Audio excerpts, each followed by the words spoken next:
గోదావరి నది ఒడ్డున జరుగుతున్న అక్రమ ఇసుక తవ్వకాలు ఇవి చట్టాన్ని ఉల్లంఘించడమే కాదు, తద్వారా ప్రజల ఆరోగ్యం, భద్రత, పర్యావరణానికి తీవ్రమైన ముప్పు వాటిల్లుతోంది.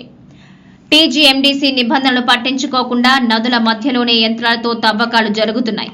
దీని ప్రభావంగా భూగర్భ జలాలు అడుగంటుతున్నాయి, పొలాలు ఎండిపోతున్నాయి. ప్రజల జీవనంపై తలెత్తిన ముప్పు స్పష్టంగా కనిపిస్తోంది.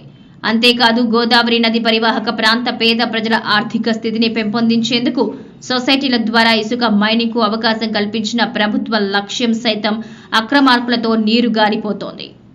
ఓవర్లోడ్ ట్రక్కులు గ్రామాల మధ్య రోడ్లపై తిరుగుతున్నాయి. దుమ్ము ధూళితో ప్రజలు శ్వాసకోశ సమస్యలు ఎదుర్కొంటున్నారు. రోడ్లపై ప్రమాదాలు పెరిగాయి. ఇది కేవలం మైనింగ్ సమస్య కాదు, ఇది లా అండ్ ఆర్డర్ సమస్య కూడా.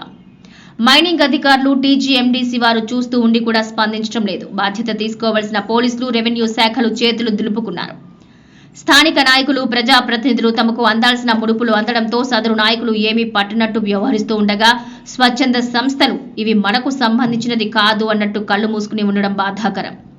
ఇప్పుడు సామాన్య మధ్యతరగతి పేద ప్రజలు స్పందించాలి. లేదంటే నిద్రపోతున్న పోలీసు, రెవెన్యూ, మైనింగ్ స్థానిక నేతల్ని మేల్కొల్పాలి. పర్యావరణ కాలుష్యాన్ని సంరక్షించి వాతావరణ సమతుల్యతకు పాటుపడాలి.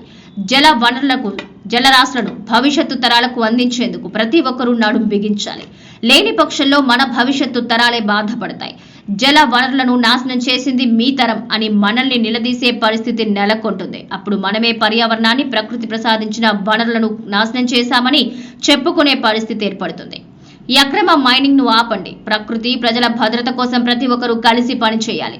ప్రభుత్వం, ప్రజలు, అధికారులు ఒకరికొకరు సమన్వయపరుచుకుంటూ పర్యావరణాన్ని కాపాడుకోవాల్సిన అవసరం ఎంతైనా ఉంది. ఈ విషయంలో ఎవరైనా మాట వినని పక్షంలో సంబంధిత శాఖల అధికారులు తమ కొరడాలను ఝులిపించాల్సిన సమయం ఆసన్నమైంది. ప్రజలారా మేల్కోండి. నాయకులు, అధికారులతో పని చేయించుకునే విధంగా ముందుకు సాగుదాం.